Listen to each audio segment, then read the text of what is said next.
France, projet constitutionnel de Macron, l'Afrique, un modèle démocratique, telle est notre grande interrogation.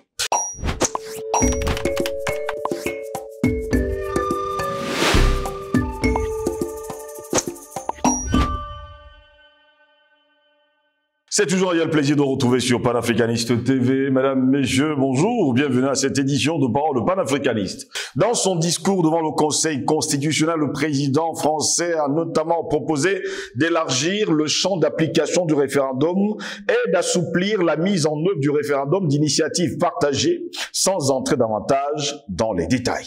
Emmanuel Macron retente donc sa chance. Eh bien, le chef de l'État français, sous les dorures du Conseil constitutionnel, a annoncé devant un parterre de responsables politiques rassemblés à l'occasion du 65e anniversaire de la Constitution de la 5e République, vouloir mener à son terme la réforme constitutionnelle. Référendum, RIP, inscription de l'IVG ou encore décentralisation. Emmanuel Macron a confirmé toutes les pistes qui étaient à l'étude. Réforme institutionnelle saison 2 donc. Après les tentatives ratées durant son premier quinquennat de faire évoluer la Constitution de la 5e République, dont on fêtait d'ailleurs le 65e anniversaire, Emmanuel Macron a solennellement ouvert le chantier constitutionnel lors d'un discours prononcé le 4 octobre dernier au Conseil constitutionnel. Eh bien, il a listé les chapitres sur lesquels il a estimé qu'une évolution était nécessaire. Face au malaise démocratique qu'évoquait le président du Conseil constitutionnel, Laurent Fabius, et aux aspirations démocratiques, on va le dire, de notre temps, selon lui, Emmanuel Macron a d'abord longuement plaidé pour une évolution des modalités du recours au référendum, à commencer par les thématiques susceptibles d'en faire l'objet. Actuellement, selon l'article 11 de la Constitution française, eh bien, le président de la République peut soumettre à référendum un projet de loi qui porte sur l'organisation des pouvoirs publics, sur des réformes relatives à la politique économique ou sociale de la nation et aux services publics qui y concourent, ou encore sur la ratification d'un traité international. Il existe encore des domaines importants qui échappent au champ de l'article 11, a constaté Emmanuel Macron. La question avait d'ailleurs été ouverte en août dernier au moment des rencontres de Saint-Denis qui ont réuni les différents représentants de partis et le chef de l'État, on va le dire comme ça, français. La droite et le Rassemblement national souhaitaient notamment que les Français puissent être consultés sur l'immigration. Le président français souhaitait pour sa part que ce chantier puisse être mené à son terme collectivement. Étendre le champ du référendum ne peut permettre et ne saurait permettre de se soustraire aux règles de l'état de droit, a-t-il néanmoins mis en garde. Un autre mode d'expression des Français devrait aussi, selon lui, être revu. Il s'agit du référendum d'initiative partagée qu'on appelle le RIP. La consultation des Français ne peut véritablement s'engager que si l'initiative est soutenue par un 5e des membres du Parlement et d'un 10e du corps électoral, soit environ 4,7 millions de Français. Plusieurs projets de RIP n'ont pas pu aboutir, et le seul qui a été mis en route contre la privatisation des aéroports de Paris n'avait recueilli que 1,1 million de parrainages citoyens. Ce seuil, trop restrictif, devrait être revu, a considéré Emmanuel Macron. Dans le même temps, Emmanuel Macron a estimé qu'il fallait des garanties solides pour éviter la concurrence des légitimités. Emmanuel Macron a ainsi pris l'exemple du non au traité constitutionnel européen. Lors du dernier référendum organisé en France, c'était en 2005, 2 ans plus tard, le Parlement décidait d'adopter des grandes lignes du projet, malgré leur rejet par la population. Dans l'autre sens, le chef de l'État français a, semble-t-il, critiqué le projet de RIP sur la réforme des retraites il y a quelques mois. Vouloir faire un référendum sur le sujet qui vient d'être débattu par le Parlement et d'être tranché par une loi, c'est, je ne crois pas, de l'ordre du bon gouvernement, nous dit-il. Voilà pourquoi nous nous interrogeons encore, nous aussi. France, projet constitutionnel de Macron, l'Afrique, un modèle démocratique, nous nous interrogeons. D'ailleurs, ça a commencé il y a quelques mois, où l'un de ses amis faisait savoir que Emmanuel Macron devrait avoir un autre mandat.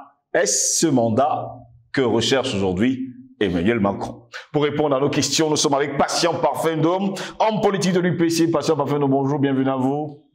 Bonjour, Steve Jesselengos. Bonjour à nos millions d'internautes, bonjour à nos techniciens, bonjour à tout le monde libre, le véritable monde libre, à toute l'humanité qui aspire à un autre monde que celui fait de justice, celui fait de brimade, de violence, de barbarie.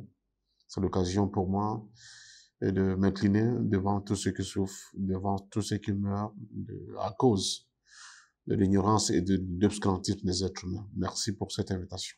Très heureux de vous avoir encore ce matin, Patient Parfum Dôme. Nous allons du côté de la France. Eh bien, là-bas, le mec, il veut des réformes constitutionnelles. L'Afrique est-elle devenue un modèle démocratique finalement pour Emmanuel Macron? Ça fait un peu rire, vous savez.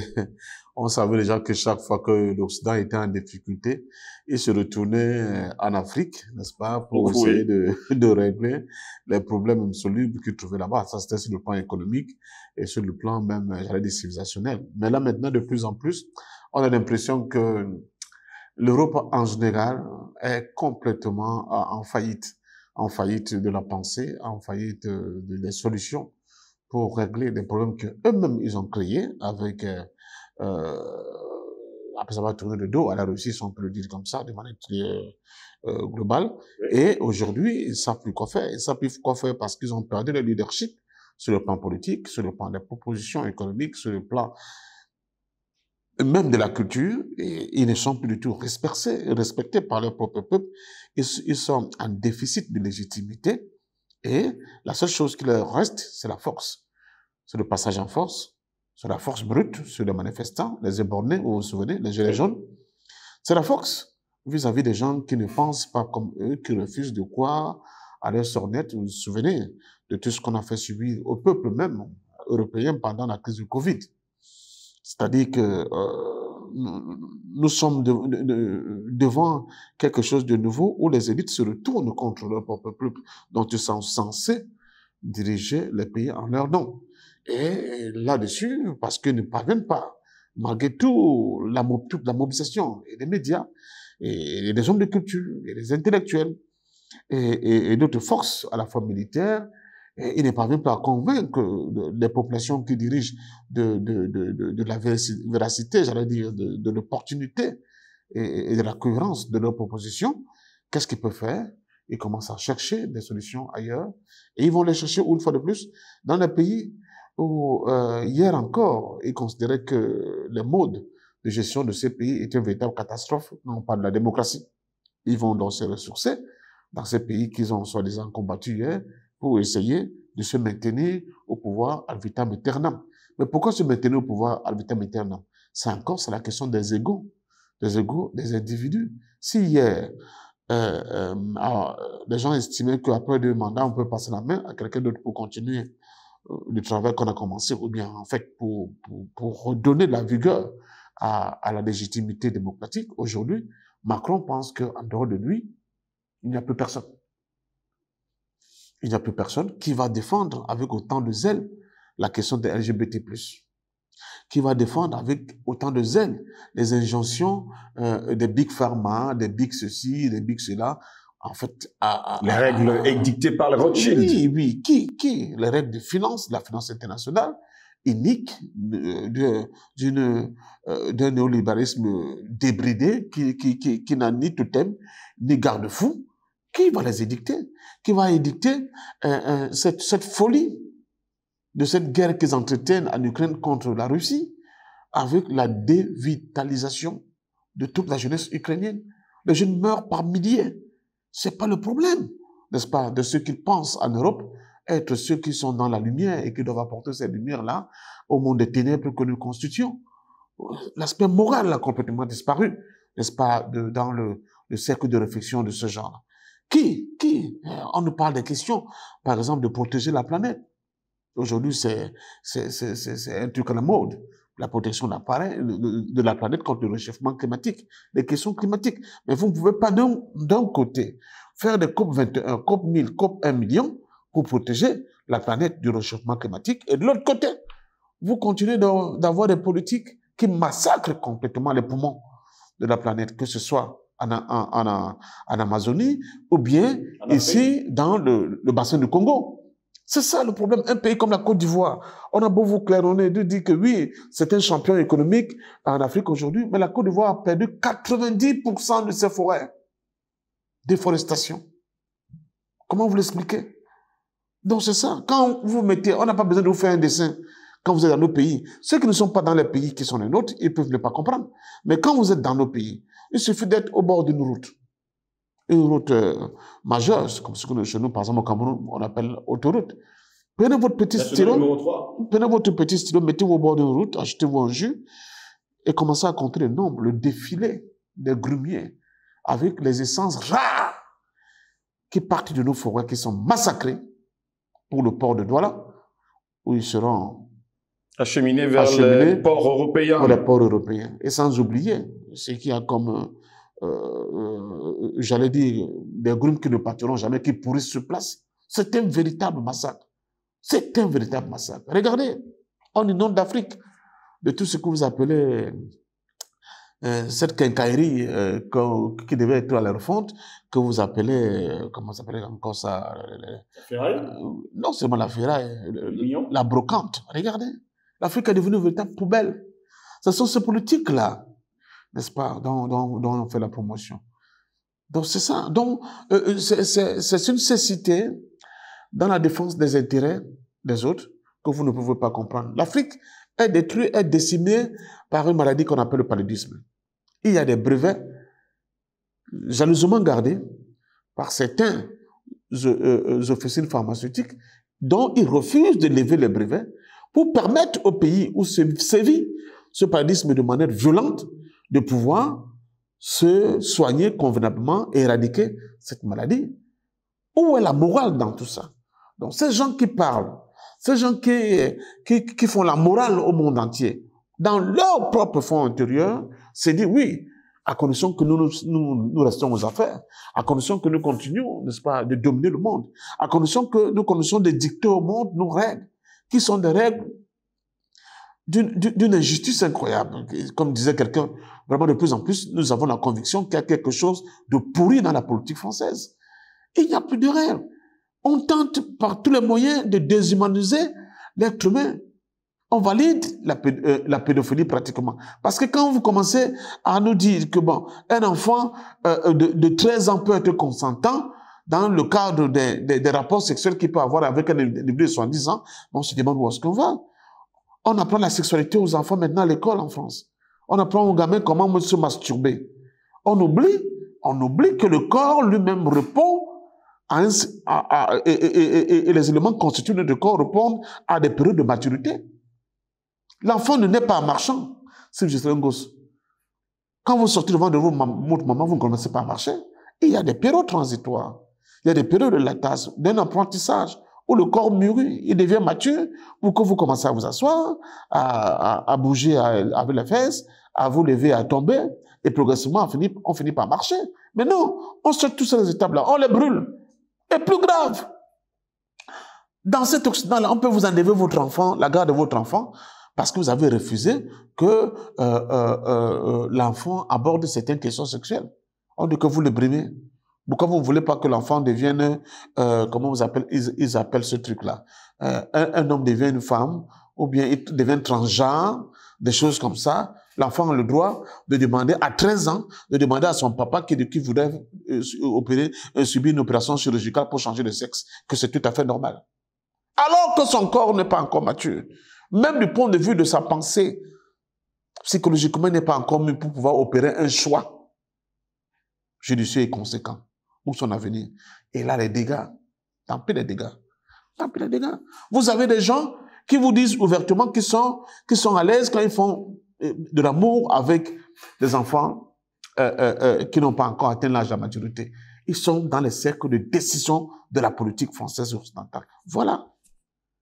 Voilà. Et ce sont ces lubies-là qui sont les leurs qu'on veut imposer au monde. Mais maintenant, l'envie de pouvoir éternel. J'ai été là, j'ai encore le temps, j'ai de l'âge. Pourquoi ne pas continuer à diriger la France? D'autant plus que chaque fois que je vais aux élections, le peuple français porte son choix sur moi. Sauf que ce qu'on ne dit pas aux gens, c'est le pourcentage des gens qui élisent Macron pour être président. C'est une majorité plus que faible. Si nous étions dans la démocratie où on exigeait un plancher pour valider une élection, Macron ne serait jamais élu. Ça, mais jamais, il ne serait jamais élu. Mais comme il n'y a pas de plancher, c'est-à-dire qu'il suffit d'aller dans une confrontation, on arrive premier avec, je ne sais pas, 30% de voix ou bien 35% de voix. Même si on a recueilli moins de, je ne sais pas, même de 13% de l'électorat normalement constitué, on est déclaré vainqueur. Et on passe. C'est là l'une des failles de la démocratie occidentale. Donc, je crois que le monde changeant, les dynamiques du monde sont en train de bouleverser complètement l'ordre établi. Et il est fort à parier que certains dirigeants occidentaux se disent pourquoi ne pas tenter de violer complètement les règles qui nous dirigent encore pour pousser l'avantage de notre côté et continuer de nous imposer au reste de la communauté humaine, en commençant par nos propres pays. Ailleurs, on aurait dit que c'est la dictature. Mais évidemment, on devrait créer la dictature. Imagine, pour si peu, c'est qu'on on a été obligé de faire une guerre à la Côte d'Ivoire. Parce qu'un président est élu, son adversaire dit qu'il n'est pas élu, la prétendue communauté internationale autoproclamée de M. Wangju Choi, ce brigand-là, ce criminel a dit que tant lui, il n'est pas prêt à certifier. Bon, le président Gbagbo le dit, il n'y a pas un problème. Recomptons un peu les voix. On dit qu'il n'y aura pas de recompte. Où tu quittes, où c'est les bombes. Vous voyez? Tu touches n'importe quel problème qui s'est posé cette dernière décennie dans le monde. Tu vois l'injustice. Tu vois le complot de ces gens-là pour nous s'imposer à nous et imposer leur lubie, leur folie humaine au reste du monde. C'est ce que le monde n'accepte plus aujourd'hui. C'est ce que le reste du monde n'accepte plus aujourd'hui. Les Occidentaux sont, en fait, leurs élites sont dépassés de constater, par exemple, que la crise qui oppose la Palestine, n'est-ce pas, à Israël, là, actuellement, pas parce que nous sommes en vide de sang, pas parce que nous avons le sang, pas parce que nous avons pris un parti pris, comme ça, pour la Palestine, mais on regarde. Comment une enclave comme l'enclave de Gaza, elle est sous embargo depuis 15 ans. Coupée complètement du monde. C'est Israël qui décide ce qui entre, ce qui sort, sans que cela ne gêne l'Occident bien pensant. Depuis le mois de janvier, ils ont tué 250 Gazaouis, pratiquement palestiniens, dont des bébés. Personne ne s'offusque. Mais maintenant que les Palestiniens font autrement avec le Hamas et le djihad islamique, il faut que tout le monde se range du côté de ce qu'ils veulent pour dire que ce qui se passe là-bas, c'est des criminels, c'est des terroristes. Non, les gens disent non, ce n'est pas comme ça. Moi, j'étais effaré. Chaque jour, j'ouvre les informations. Un Palestinien a été tué, 3 Palestiniens ont été tués, 4 ont été tués. Mais la communauté internationale est quoi? Elle est muette. L'ONU a pondu des résolutions, plus de 300, personne ne bouge. Contre Israël, ils piétinent, ils crachent dessus. Personne ne bouge. Vous voyez? Le FMI et la Banque mondiale imposent des plans d'ajustement structurel à l'Afrique. Personne ne bouge. Le FMI, là, on devait vider complètement les caisses de FMI, la Banque mondiale, pour refinancer les sociétés qui ont été détruites à cause de ce plan d'ajustement structurel. Et des gens, des femmes qui sont mortes pour cela. Les familles qui ont explosé, qui ont les licenciements abusifs. C'est plus qu'un génocide. Parce que 2 ou 3 personnes se sont réunies dans un bureau, n'est-ce pas, à New York ou bien à Washington, et ont décidé que bon, voici le traitement de cheval qu'on va imposer aux nègres d'Afrique. Et nos dirigeants, comme les chiens couchants de l'impérialisme, ont accepté. Et je me souviens encore, il y a un côté de Poste national, je ne cite pas le nom, de ce grand frère dont j'aimais écouter les éditoriaux. Ah, l'État n'est plus la vache à lait. Ah bon? Quel État n'est plus la vache à lait? Et quand il y a eu la crise des subprimes, les mêmes brosas qui étaient le point de couler, là l'État est redevenu la vache à lait aux États-Unis. Vous voyez comment l'hérésie, c'est-à-dire les gens sont complètement lunatiques, tout simplement parce qu'ils doivent répondre, ils doivent plaire à cet ordre mondial que les Macron essaient de nous imposer. Quand Macron lui-même, il nomme un monsieur pour venir faire la promotion des LGBT en Afrique. Et il demande à ceux qui vont au Cameroun. On va faire des conférences là-bas pour montrer aux gens qu'ils sont encore à l'âge de la pierre taillée. Ils sont au paléolithique. Au néolithique, autant pour moi. Et que ce type se vient, il demande qu'on lui accorde un visa, il dit qu'il va entrer dans l'avion, venir au Cameroun et faire des conférences pour dire que vous êtes encore en arrière. Un homme peut épouser une chèvre, c'est normal. Ce sont les droits humains. Vous voyez comment ces gens-là sont. Ils se fichent complètement de votre propre culture. Ils se fichent complètement de votre mode de vie, de ce que vous avez comme intime. Donc, je comprends que la chute des empires nous crée des pareils monstres. L'ancien monde s'effondre. Et c'est dans ce clair-obscur, avant la naissance du nouveau, que se juste des monstres. Macron fait partie de ces monstres-là. Il ne respecte même plus rien. Pas son propre peuple. Pas les données intangibles de leur propre culture, sur laquelle ils se glosaient pour parler d'être une civilisation issue de philosophie de lumière. Il s'en fout. À partir du moment que lui et son petit cercle peuvent continuer à diriger la France, à parler au nom de la France, même si avec lui, la France est dégringolée, ce n'est plus une puissance d'équilibre. Elle est devenue une petite puissance. L'Europe connaît des bouleversements hors normes. On célèbre un nazi en plein parlement canadien. On applaudit. Et quand M. Trudeau vient pour présenter les excuses, il dit, je présente les excuses vraiment à la communauté juive et au LGBT, qu'on a dit français. Est-ce que c'était le problème LGBT dans cette affaire? D'où est-ce qu'il nous sort ça? Le gars faisait partie des troupes SS de la Galicie qui ont massacré et des Polonais, et des Ukrainiens, et des Soviétiques, dont des Russes. Mais, pour plaire à M. Zelensky, ce comédien-là, comment on appelle ça, ce fingontrala-là, qui joue au piano avec ses testicules, on amène un SS, un nazi, au Parlement canadien, et il a applaudi par l'assemblée de ce Parlement. Et depuis qu'on a découvert que le type était un brave nazillon, vous avez entendu qu'il a été arrêté? Du tout. Vous avez entendu qu'il a été arrêté? Vous savez pourquoi? Il y a de fortes communautés des nazis, des héritiers des nazis au Canada. Après la défaite de Hitler, ils ont migré largement, et en Amérique latine et au Canada. Et c'est eux qui sont dans les cercles de pouvoir. Attention. Et qui sont dans les cercles de pouvoir. Trudeau là même, le vote canadien là de Trudeau, je le soupçonne même. Le divorce avec sa femme là me laisse penser que lui-même, il doit être un Chilé. C'est pour ça qu'il peut permettre des choses pareilles. Donc, nous dis, attention à l'Afrique, attention à nos enfants. Le monde n'est pas, comment dire ça, une salle de spectacle. Beaucoup de nos jeunes regardent le monde comme s'ils étaient dans un grand spectacle. Ils s'occupent des choses qui n'ont aucune valeur ajoutée dans leur propre vie d'aujourd'hui et de demain. Ils disent, ah, vous voulez qu'on fasse comment? Ils plongent dans l'alcool. Ils plongent dans la lubricité la plus totale. Ils sont dans les histoires de Paris Foot à ne plus finir. Il faut le voir comment ils hurlent quand il y a les matchs de la Champions League.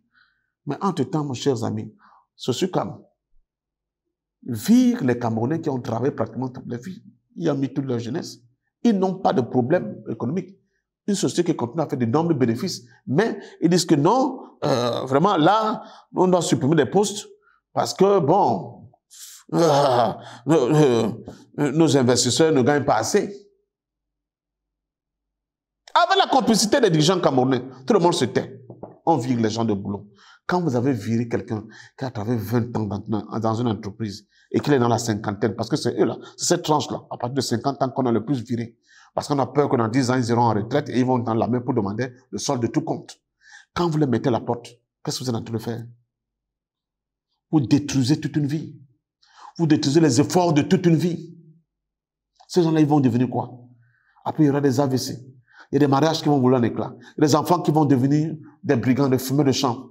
Vous détruisez vous-même les efforts que la société a consentis pour pouvoir construire des familles qui vont prendre la relève demain. Alors que ce SUCAM, qui appartenait au groupe Somdia, qui était présent au Cameroun, au Tchad, République centrafricaine, je crois, aussi au Congo, aussi au Gabon, a été racheté par qui? Par le groupe Castel. Et Castel allait en Banjok, en Cotin, avec les mêmes trucs qu'ils font ici au Brasseur du Cameroun. C'est-à-dire, on vire les gens, après on prend des intérims, et les gros gens d'intérim, ils perçoivent les 90% de contrats anciens, ils recrutent des gens à qui ils ne donnent jamais des contrats à durée indéterminée. Vous travaillez 6 mois, on vous met à la porte, on recrute d'autres. Ça s'appelle l'esclavage moderne.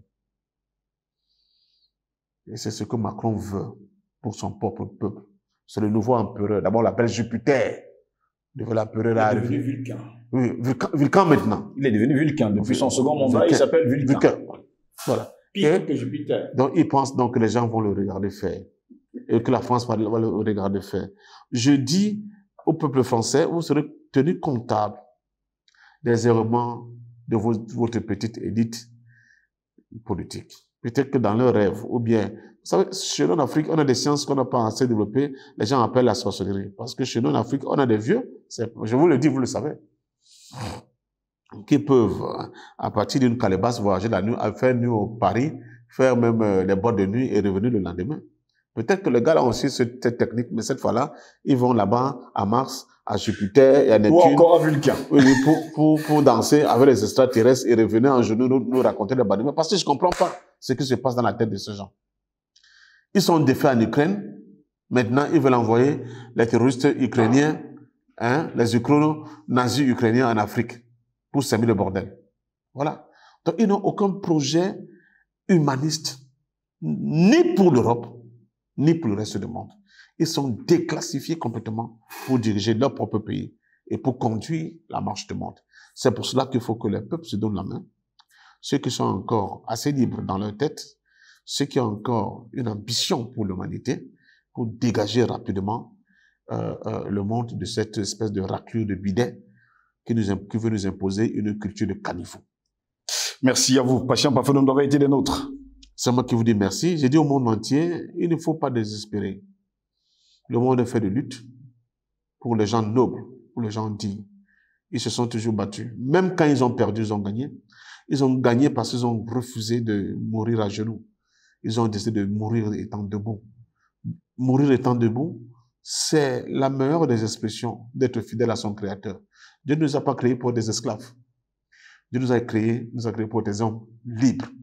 Et pour être un homme libre, ça a un coût. Ça se paye. C'est ça, le sens du combat. Et c'est ça aussi le sens du sacrifice. Merci mesdames, messieurs de nous avoir suivis. Restez sur notre plateforme. L'information y est en continu. Bonne journée à toutes et à tous.